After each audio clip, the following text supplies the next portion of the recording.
Strict construction of the penal statute. Question इसमें बनता ये है, discuss the decided cases with the special rules of the interpretation of the penal statute, या what is the strict construction of the penal statute, या what is the strict construction या rules of the interpretation of the penal statute।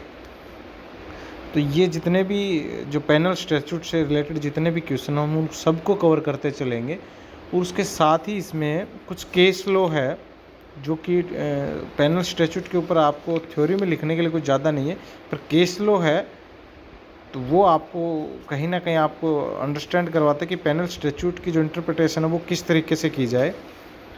तो कुछ case law के साथ हम ये देखेंगे कि strict construction of the penal statute क्या है।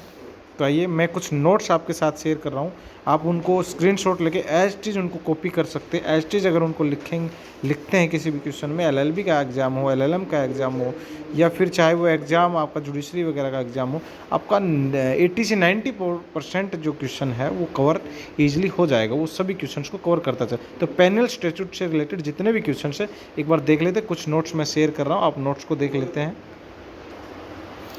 तो ये है नोट्स।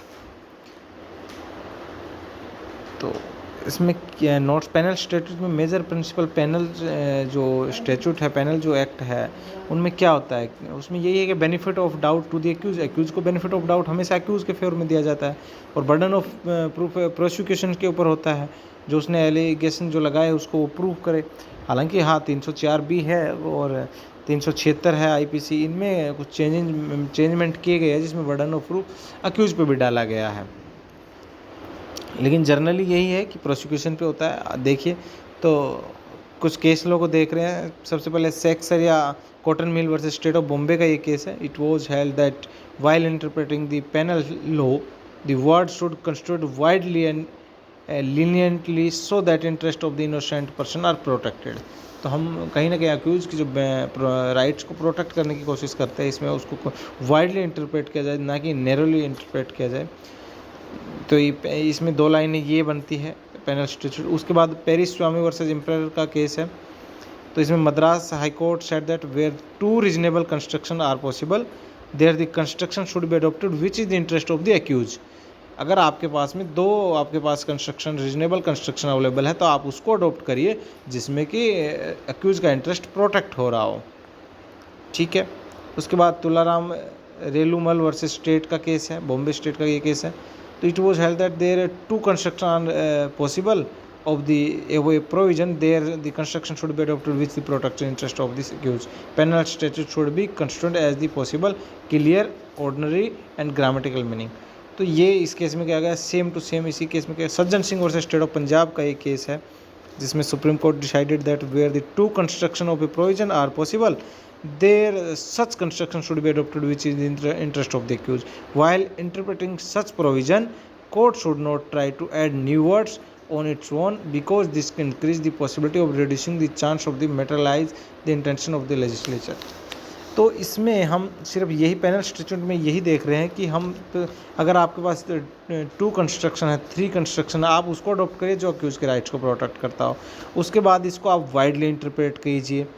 उसके बाद इंटरप्रेट के समय में आप इसमें कुछ नई चीज़ें ऐड ऑन ना कीजिए, जो चीज़ें हैं उन्हीं का मीनिंग निकालिए। और उससे सबसे ज़्यादा हम ये देखेंगे कि जब पेनल स्टैट्यूट को इनेक्ट किया गया तो उसका ऑब्जेक्ट क्या था, तो वो सबसे ज़रूरी है। इंटेंशन ऑफ द लेजिस्लेचर हम देखेंगे। Motibai versus R Prasad case है। सेठ बालकृष्ण वर्सेस एम्परर का केस है।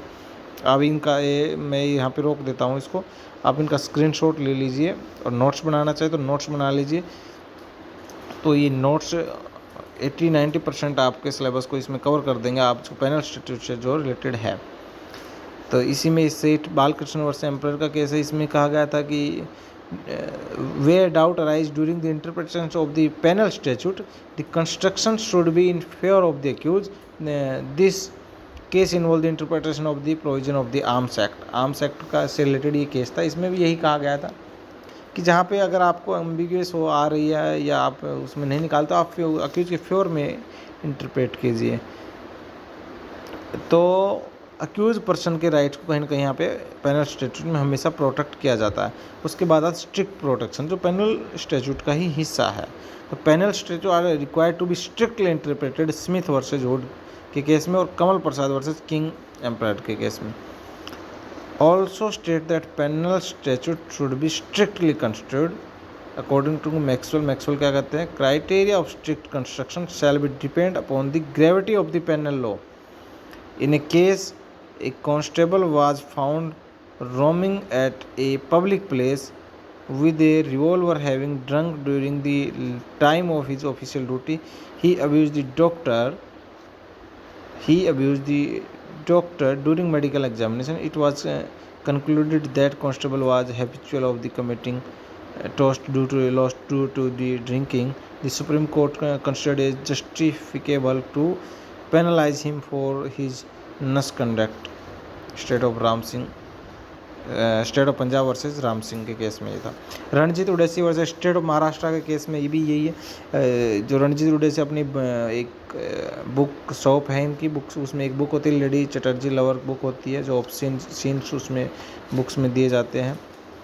तो उसमें कहा था कि इसमें क्या हुआ था, तो appellant was convicted for the sale of the obscene book lady Chatterley lover. Appellant argued that he had neither the knowledge of the book, उसको की नॉलेज नहीं है उसको कि उसकी दुकान में ऐसी कोई बुक थी, बीइंग ऑब्सीन और nor his intention was to sell such a book. He also stated that it is not possible for a shopkeeper to read all books before the sale. उसने कहा कि किसी भी शॉपकीपर के लिए easy नहीं है कि वो सभी बुक्स को वहाँ पे पढ़ के ही रखे। तो but the supreme court applied the strict interpretation of the penal statute to state that question of the mens rea और intention for the conviction of the accused in the matter, और वहाँ पे इनको राहत नहीं मिली और उनको पेनलाइज किया गया IPC 292 सेक्शन 292 IPC के तहत। उसके बाद राधे श्याम वर्सेस मेवालाल का केस है, इलाहाबाद हाई कोर्ट का ये केस है। इसमें कहा गया था कि excise act should be interpreted strictly and should be constructed liberally in public interest. Public interest के लिए इसको लिबरली इंटरप्रेट किया जाएगा और वैसे इसको स्ट्रिक्टली, पेनल स्टैट्यूट को स्ट्रिक्टली इंटरप्रेट किया जाना चाहिए। यहाँ पे यही है। बख्तावर सिंह और बलवंत सिंह का केस है। उसके बाद हम सीधे देखते हैं रेट्रोस्पेक्टिव इफेक्ट देखते हैं। इसमें दो बड़े फेमस केस हैं, Kedarnath versus state of waste Bengal और Ratanlal versus state of Punjab. दोनों के दोनों बड़े ही खतरनाक। इसमें केदारनाथ के केस में क्या हुआ था, केदारनाथ के केस में यही हुआ कि इन्होंने ऑफेंस की 1947 में, जिसके लिए कुछ पनिशमेंट रिजर्व रखी गई थी कि इतनी पनिशमेंट, इतना फ़ाइन इम्पोज होगा। और 1949 में यानी 2 साल के बाद एक अमेंडमेंट आता है और उसी एक्ट के लिए पनिशमेंट को इंक्रीज किया जाता है। तो वहाँ पे इनको बेनिफिट दिया गया कि ये कहते हुए कि जो ऑफेंस जिस समय हुई थी उस समय जो पनिशमेंट थी वो बिल्कुल कम थी और अब बढ़ गई है, तो वो बढ़ी हुई इंक्रीजिंग पनिशमेंट इनको नहीं मिलेगी, वही मिलेगी जो उस समय थी। यहाँ पे इनको एक्सपेक्टो लॉ जिसको बोलते हैं, आर्टिकल 20(1) जो इंडियन कॉन्स्टिट्यूशन में मेंशन है। उसके बाद दूसरा केस इसी का था, Ratanlal versus state of Punjab का। इसमें जो इस केस में एक 16 साल का एक लड़का होता है, वो 7 साल की बच्ची के साथ रेप कर देता है और कोर्ट उसको कुछ फाइन और कुछ इम्प्रिजमेंट, रिगोरियस इम्प्रिजमेंट उसको इम्पोज करता है। होता ये है कि कुछ समय के बाद में 1959 में प्रोहिबिशन ऑफ ऑफेंडर एक्ट 1958 आ जाता है और वो एग्जिस्टेंस में आने से उसमें कहा गया कि benefit of the probation to give the accused below the age of 21 years, कि 21 साल से कोई भी कम है, कोई भी लड़का या लड़का कम है, तो हम उसको बेनिफिट, प्रोबेशन का बेनिफिट देंगे। और उसमें सुप्रीम कोर्ट में पर ऑफेंस हुई, उस समय प्रोबेशन एक्ट नहीं था, पर यहाँ पे उल्टा हुआ। यहाँ पे सुप्रीम कोर्ट ने एक्यूज के फेवर में बेनिफिट ऑफ प्रोबेशन दिया एक्यूज के फेवर में, कि एक्यूज को बेनिफिट ऑफ प्रोबेशन मिलना चाहिए। तो यही है। उसके बाद एक हेडिंग और बनती है, इंटरप्रिटेशन ऑफ द वर्ड्स। तो in penal statute words should be construed in their simple and natural sense. The intention of legislature should be considered while the interpreting. ठीक है। State of Kerala versus Mathai Varghese का ये case है। Supreme court, currency note use in the section 489 of the Indian penal code include not only Indian currency note but also the currency note to the all countries. If only Indian currency notes were considered to have the included, then it would have meant that forgery of the currency notes of the other countries is not an offense, which is would never the intention of the legislature. तो इसमें यही था कि इनके पास में कुछ foreign currency जैसे dollar वगैरह कुछ पाया जा फर्जी डॉलर वगैरह कुछ पाए जाते हैं और उसमें इनको फोर्जरी का चार्ज लगता है। तो 489 में ये कहते हैं कि इसमें तो सिर्फ इंडियन करेंसी के लिए फोर्जरी है ना, इसमें कहीं मेंशन नहीं कर रखा कि फॉरेन कंट्री की करेंसी के लिए भी फोर्जरी। तो यहाँ पे यही कहा गया इंटरप्रेट करते हुए कि लेजिस्लेचर का इंटेंशन क्या है। लेजिस्लेचर का इंटेंशन यही था कि इसको प्रिवेंट करना, फोर्जरी को रोकना, वो फिर चाहे डॉलर का हो या यूरो का हो या इंडियन रुपीज़ का हो। तो यहाँ पे स्ट्रिक्ट इंटरप्रिटेशन कोर्ट का रहा। ठीक है, Maharaja book depot versus state of Gujarat का एक केस और है, इसमें ये केस आप देख सकते हो। तो ये था पेनल स्टैट्यूट और ये पेनल स्टैट्यूट से रिलेटेड ये केस थे। सारे के सारे केस वैसे इंपॉर्टेंट है, पर कुछ केस हैं जैसे कि state of Kerala versus Mathai Varghese है, 489 को लेकर डिस्प्यूट था। रतनलाल स्टेट ऑफ पंजाब है, प्रोबेशन एक्ट का बेनिफिट दिया गया। Kedarnath versus state of waste Bengal का, जिसमें आर्टिकल 20(1) का जो बेनिफिट है उनको मिला। और उसके बाद इसमें भक्तावर सिंह वर्सेस बलवंत सिंह का केस है, राधेश्याम मेवालाल का केस है, रणजीत उड़ेसी का बड़ा फेमस केस है। तो ये जो famous Sajjan Singh state of Punjab का बड़ा फेमस है। तो ये था पेनल स्टैट्यूट और उसकी स्ट्रिक्ट इंटरप्रिटेशन, कहाँ पे स्ट्रिक्ट इंटरप्रिटेशन होनी चाहिए, कहाँ पे लिबरल होनी चाहिए और कहाँ पे एक्यूज के राइट्स को प्रोटेक्ट किया जाना चाहिए।